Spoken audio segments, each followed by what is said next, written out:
आणि एवढा शेतातल्या कामापेक्षा हेच काम तुझं बरं आहे. काय परवडतं शेतात? चांगली खतं वापरायची म्हणजे पीक चांगलं येतंय.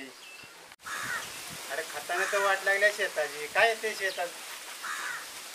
अरे वेड्या असा काय म्हणतोस? 3 वर्षापूर्वी ऊस केला होता, खत टाकल्यामुळे भारी ऊस आला. मग आत्ताची 2 वर्ष काय झालं? कसा आलं आत्ताचा ऊस? पाणी कमी पडलं असेल तर खत कमी पडलं असेल. विषय पाणी आणि खत याचा नाही, विषय आहे शेतीविषयी अपुरी माहिती. काळ्याची पांढरी झाली आणि आम्हाला पण शिकवते शेती करायला. शेती करून आम्ही म्हातारं झालो.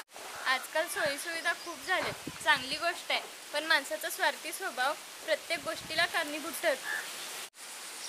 नक्की काय बोलायचं आहे तुला? डोसक्यात येईल असं बोल.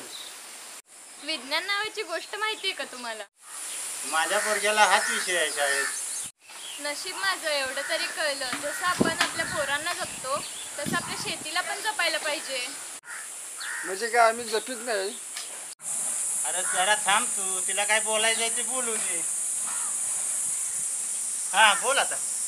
कसं आहे माहिती आहे का आबा, आपण शेतात जर एकतर एक पीक घेतलं तर जमिनीचा कस कमी होतो आणि जमीन नापीक होते, त्यामुळे उत्पन्न कमी होतं. काय ते नीट समजावून सांग. जर तुम्हाला चांगलं उत्पादन हवं असेल तर आपल्या शेत जमिनीचा कस कमी होणार नाही याकडे लक्ष द्या. त्यासाठी काय केलं पाहिजे? आपण जी पिके घेतो ना ती आलटून पालटून घ्यावी आणि सेंद्रिय खतांचा वापर जास्ती करावा. त्यामुळे जमिनीचा कस वाढतो आणि पीक पण चांगले येते. आम्हाला बी माहिती आहे का, आम्ही पैशाच्या मागे लागलो, शेतीचा विचार नाही केला.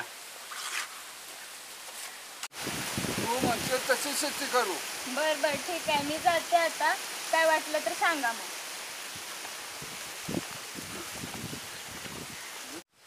आईला पोरगी काय बोलली त्याचा विचार केला पाहिजे.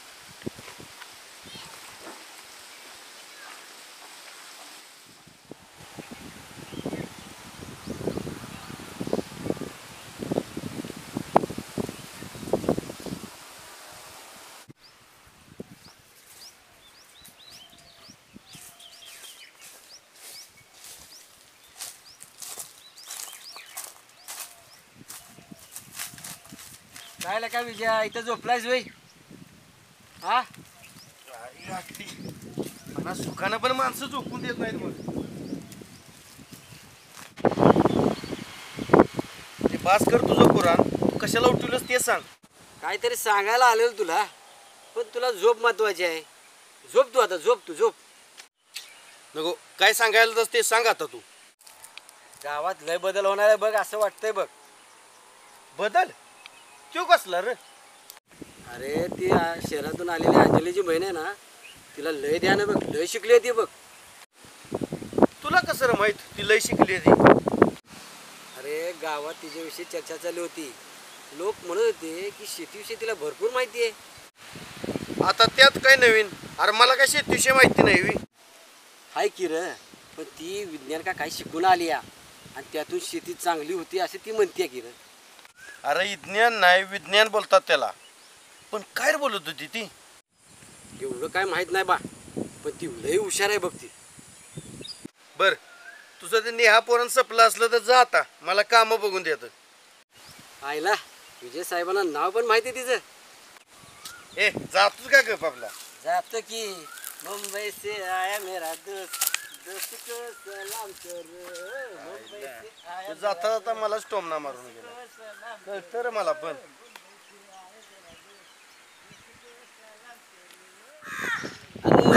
अरे मला असं कळलं की आपल्या टायगरला पोरीने हाणला. बोले का बोलतेस ते खरं. लय मारलाय, फुट्ट स्टोर मारलाय. कसला टायगर तो का पोरीचा हातचा मार खातोय. काय काय सांगू त्याला, सांगत नको जाऊस पुढं पुढं. इजा पण सांगत नको जाऊस, तरी पण गेल्या पुढेगिरी करत आणि खाला मार. लय हाणला ले लेका लोळस तर मारलंय नका. तरी लेका डोळा एक सुधलाय. मला म्हणतो की भाऊ चावले. आगावच आहे बरं का टायगर आपला. आगावले का कुठला? ते शहरातले नवीन पोरगे आले म्हणून गेलं पुढं पुढं करायला आणि खाला मार. तरी मी त्याला 17 वेळा समजून सांगितलं, गावात पोरगी नवी आल्यावर पुढे जायचं नाही, नाही तर कुत्र्यावानी मार खायला लागतो. तसंच झालं का नाही? झाले गेले. माझं कोण ऐकतंय मी शहाणा जमते. काय करणार आता? टायगर तर जायला पाहिजे. का आम्ही मारली तिथनं कळते आणि पळालो आणि एकटाच राहिला तिथे. मग त्यावेळेला का विजय कुठे गेले का? सकाळी इजाले का तिने पोरगी बैठली का तवाच खिशातनं मोबाईल काढला आणि का गेला घरला. असं असतं बघ, म्हणून म्हणतो पुरींच्या नादाला लागू नका. पुरींना जरा इज्जत द्यायला शिका. गावात नवीन पोरगी आली फिर मागणं गाड मोबाईल, त्यामुळं असे धंदे होते रे. ठीक आहे भाऊ, तुझी बरोबर गोष्ट ना? बरोबर. मग आलं का लक्षात? आला. ठीक आहे, मग बाकी आणि काय मग वाक्यात काय नाही काय भाऊ. ना का खरं सांग, चायनीज देणार का? देणार की भावा, बस काय. आई शपथ, आई शपथ, रवळबा शपथ. रवळवाय शपथ. चालते चालते, तुझीच गाडी की नाही ना तुझी घे. एका केले का गाडी चार नाही का दिसते टायगरला मारलेलं का दिसते. हा मग तुला बोलत असत मला नसत बोलत. अरे नाही का तुला बोलत या. कोण मी होई? काय होत आई, काय झालं?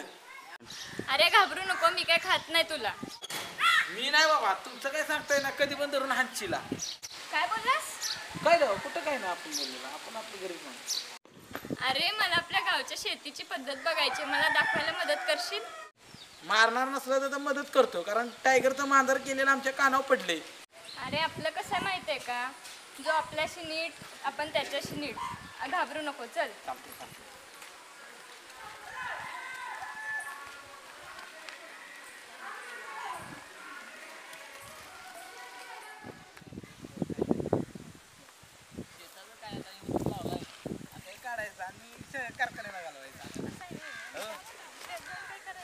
त्यात काय आता बांगलायचं, बांगलनी चालू पाला बिला पाडायचा.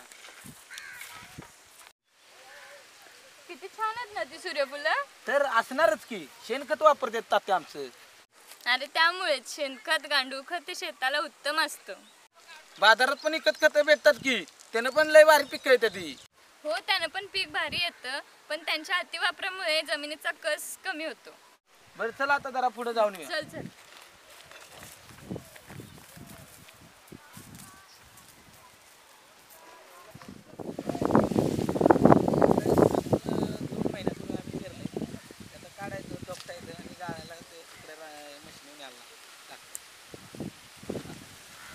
कोणाचा आहे रे हा ऊस?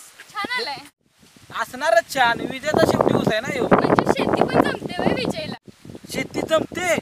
अहो गावात विजयासारखं उत्पादन कोण काढत नाही, तो बी शिकलाय तुमच्यासारखं ज्ञान. विज्ञान नाही रे, विज्ञान.